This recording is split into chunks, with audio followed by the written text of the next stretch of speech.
I'm here with Thomas Vincent, the director of Roleplay, starring Kaley Cuoco, David Oyelowo, Bill Nye. I really love this movie. It had some Mr. and Mrs. Smith kind of energy to it, but this feels like hey, Mr. and Mrs. Smith, that was pretty good. Let me show you what you did wrong. And then he came out with role play and just knocked it out of the park. Where did this movie come from, and how did this land in your world? Well, I received a script one day on my mailbox, and it was Kaley was already attached to it, and there was a studio attached to it, so like it was very much a package. And the first half of the script was pretty much what the film is now. The second half was not quite at the time keeping its promises, so we worked quite a lot to complete the script properly and to have all these exciting action scenes in the end and action and comedy. Basically, the whole thing about this film is that it's a mix of comedy and action, and the whole challenge was to find the sweet spot between the two of them. Because like when you have a film made of two elements, the danger is that you might end up having neither. You want both, but it needs to be combined properly. And most of the work was really like very much the endeavor of this film was to make these two elements sing together. And you're no stranger to that. You've worked, if IMDb is to be believed, you've directed an episode of Reacher and produced 8 episodes of Reacher, which does just that. It combines, it's got some comedy elements to it as well as action as well. Yes, absolutely. I did the pilot of Richard. Richard is more comedic in a way, but you're right. It compares. In this film, there is something that's very specific, and that's not quite in Richard. Yeah. It's that it's about something deep down. It's not just for Richard is really fun, and that's what's great about it. It's also about a couple, and it's a way to be part of that conversation of modern couples. David's character is probably the less macho husband you can imagine. And Kaley is, well, she's a badass killer and is going to find out. And it's about like what happens when women don't play the part we're used to see them play. What happens to a couple? What happens to a family? And that is told in a very entertaining and fun way. Yeah, I really liked how Kelly's character kind of took charge in this. Just female actors in general don't usually get parts like this. This is usually a part relegated to a male actor, and so it's kind of refreshing seeing like females kind of have these parts as well, because they for one they should, two they do well at them, and three need to see more of that. Yes, I totally agree, and also it's great fun because it's refreshing. It's a new take on, you don't have the feeling that you're doing yet another version of that film you've already seen a million times, and that's interesting because the last thing you want also as a director is to have the feeling that you're shooting something that you've already seen somewhere else. Also, beyond Reacher, you've done other TV and you've done other features. I know enough about directors in movies. I know very little of the director's job in TV. Can you kind of explain the difference between working on this movie versus working on any of the number of TV shows you've worked on? Well, there are very different cases. Like if you are working on a continuing series, whether and if you're doing the pilot of the series or blocks, later blocks, or if you're doing a mini series, it's all it's all very different. If you're doing the pilot of a series, such as what I did on Reacher, you're really working on establishing a tone, and a cover style, and starting the relationship with the actors so they can settle in their part. But once you're gone, the show goes on without you, and the actors gradually end up owning the show, which is great. When you're doing a middle block in a series, well, it's more of a job because you have to take in everything that's been established before you and to transmit it to the next director. So it's less rewarding artistically. But when you're doing a mini series, a limited series, it's the difference with directing a movie is not that important. You have less time, so there's Just more longer, time, pretty much. but you're in charge of the story, and it's a longer story, so you don't.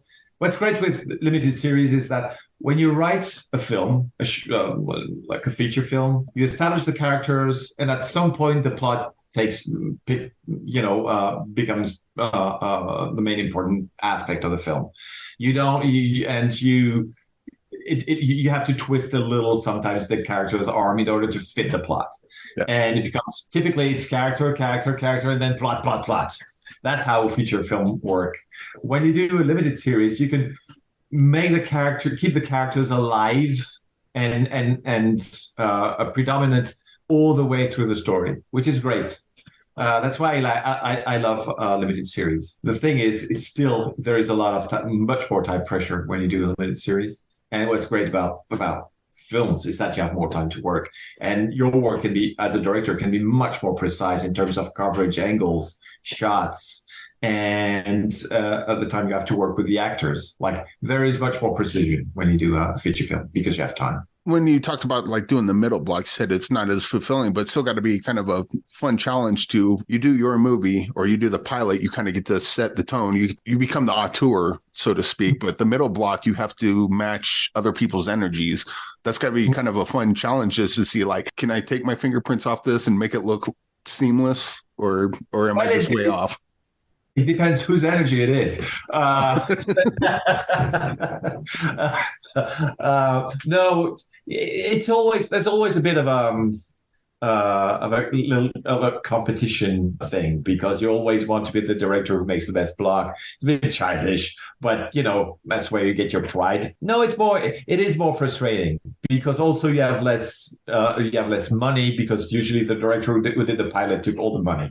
So you need to fit in much more. Ultimately, if the cast is good and the project is interesting, it is interesting to do middle blocks, such as what I did on European shows like Versailles or Tummel. It was great because they're great shows. And also, you've done quite a bit of writing. How do you decide whether you're going to direct something you wrote or direct something someone else wrote, or is that just not up to you? It's just kind of whatever falls in your lap at that point. No. I'm French, and I started in the French industry. And in France, in order to start as a director, you need to be a writer-director. That's how the system works. And so I learned writing, even if it's not my primary talent and my main taste. But then as gradually I started working in the international system and in the US, directors don't write so much. The involvement of directors in the writing process is different. It's more of a team effort, and directors don't write most of the time. And that's absolutely fine with me. And I was wondering, to be honest, at the beginning, whether I would miss it and it would feel that it's not really my movie. And it's not the case at all. Also because Setho and the writer and the producers really gave me a place, but it was a very collaborative process, and I feel that this film is very much mine. So I love that, and I don't have to go through the hardships of writing, which is a terrible thing to do. So yeah. I suppose it works the same with the band. Like just because you're not playing drums and you're only playing guitar doesn't mean it's not your band, right? I mean, that's the whole point of this kind of medium is the collaboration behind it. Yeah. Well, it's it's always the same thing with collaboration. If it's with good people, it's great because everybody's energy just adds up. And there's no conflict, and in this film, it was really the case. So it was an amazing experience. Well, I suppose end with we have a what's in the box segment, and we have a box with we have people put a bunch of movies in it, and these movies are either movies that are personal to you, or maybe a lesser seen movie that's like, man, that movie's really good, and no one talks about it, and I wish they would. What's a movie you would like to put in the box? It's always the same. It's The Shining. It's the movie that I've seen. I don't know. I know it's shot by shot. I think I've learned everything about filmmaking watching this film again and again. It's a masterpiece, an absolute masterpiece in terms of what's really interesting about the film is that most people, especially in the US, know the US cut of The Shining. At the time, films were released first in the US, then in the UK, then in continental Europe. And Stanley Kubrick recut the film 3 times. Okay. And the European version, which is the one that I discovered that I knew, is 20 minutes shorter than the American version, and it's great because he cut off out all the explanation. And it's a much more mysterious film. It's great. It's absolutely. It's like when Shining was released in DVD, I watched it, but it was the American cut. It felt like, no, I don't want to know all this. It's not interesting. Why and why not? I don't care. And I want a mystery. But it's a great lesson. Yeah. Often explaining less makes it much more emotional. Well, I'll put that in the box and with the caveat that hopefully we can find that cut of it because that sounds interesting. And by the way, if you ever find your way in Colorado, hit me up and maybe we'll hit up the Stanley Hotel up in Estes Park. I will do that for sure. But for everyone listening, Roleplay will premiere globally on January 12th, exclusively on Prime Video. And I just hope everyone watches this. This movie is a incredible amount of fun and a great kind of assassin thriller to boot. So, and thank you, Thomas, for joining me today. Thank you very much for having me.